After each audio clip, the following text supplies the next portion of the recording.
Imagine stepping off a plane, walking out of the airport, and being greeted by a warm, humid breeze, the scent of street food, and a literal sea of motorbikes moving together like a single, flowing organism.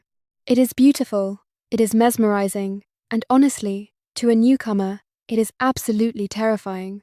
Saigon has a rhythm unlike any other city in the world, but navigating that rhythm is one of the biggest puzzles every relocating family has to solve. It really is a sensory overload in the best possible way. But you are so right. That first look at the traffic can make your jaw drop. You see families of 4 on a single scooter, people carrying giant mirrors, even potted plants on the back of motorbikes.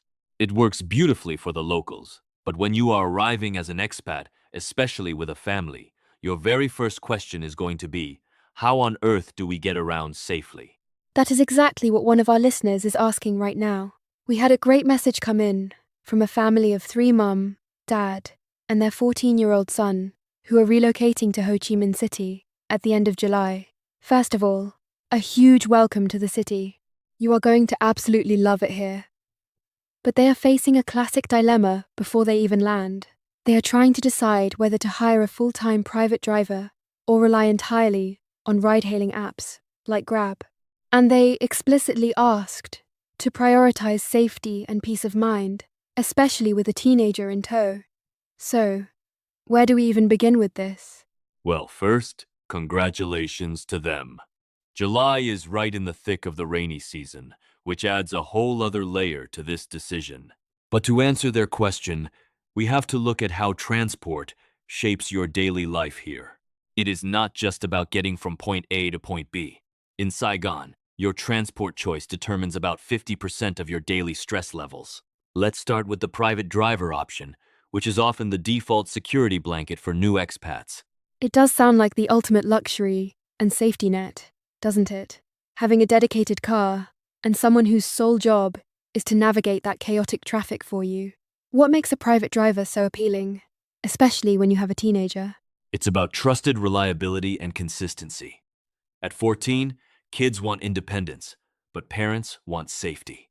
A private driver from a reputable agency or trusted network provides that. You know their background, build a relationship, and they act as a guardian. Whether going to school, practice, or a friend's, your child rides with the same trusted driver every day, giving you peace of mind.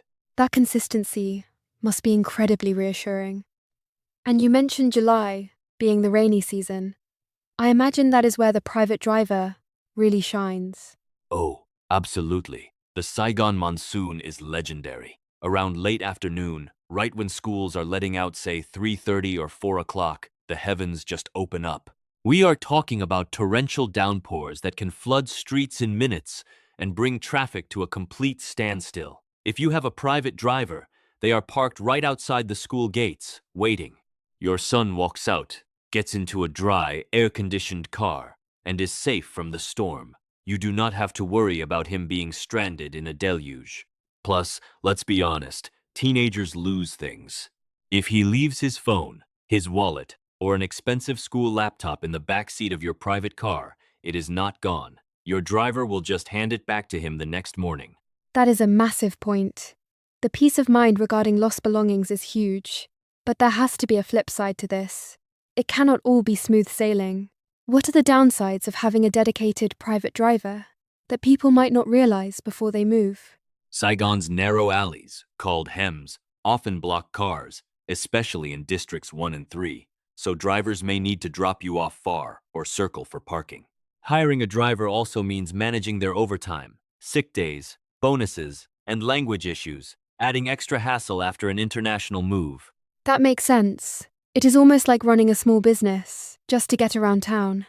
So, let's look at the alternative, ride-hailing. And we should clarify for anyone listening who might not know, Uber actually left Southeast Asia years ago.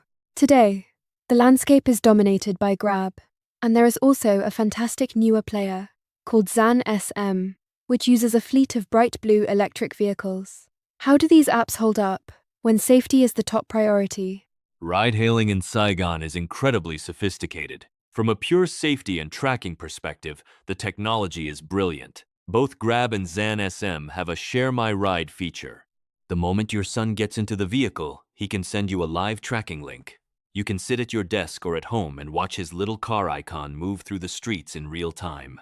You know exactly where he is, what route the driver is taking, and when he arrives. And from a convenience standpoint, it completely solves the parking issue we just talked about, right? Exactly.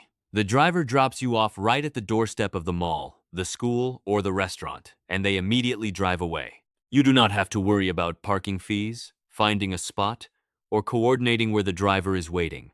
It is incredibly liberating.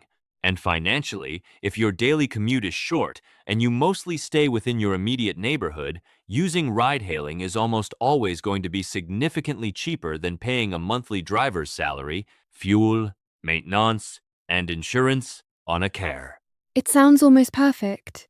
But I suspect there is a catch here too, especially when we talk about the reality of a rainy rush hour. That is the ultimate deal breaker.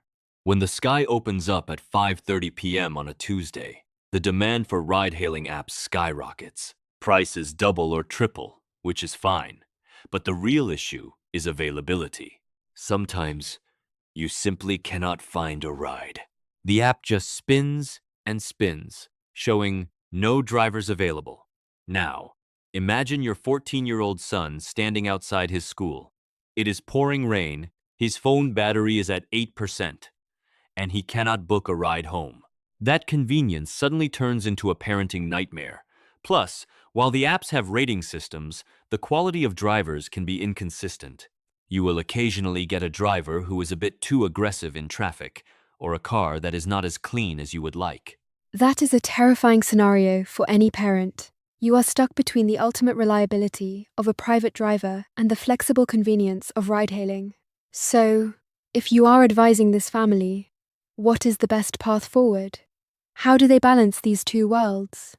If their budget allows for it, my strongest recommendation is to go with a hybrid approach, but start with a private driver for at least the first 6 months.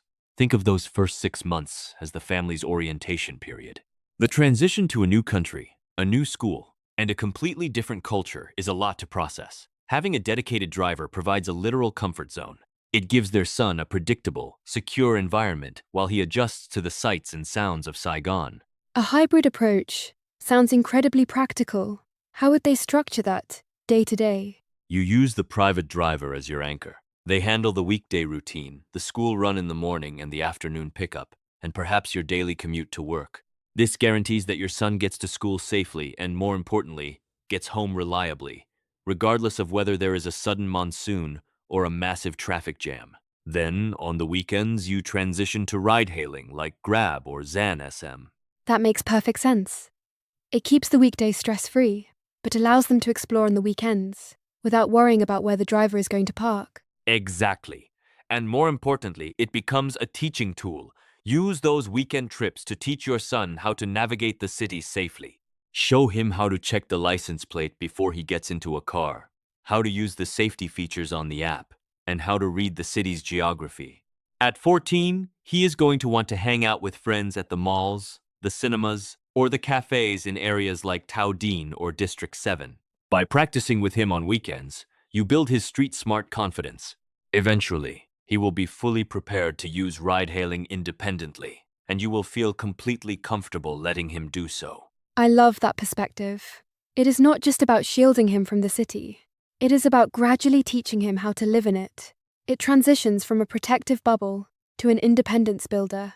That is the goal of parenting, isn't it? Especially in a vibrant, dynamic place like Saigon.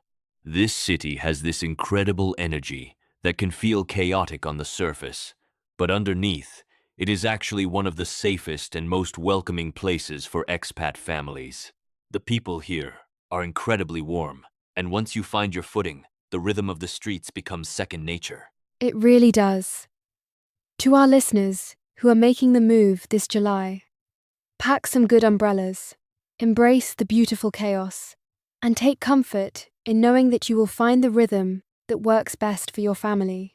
Thank you for sharing such valuable insights today. It was an absolute pleasure. Safe travels to the family, and welcome home to Saigon.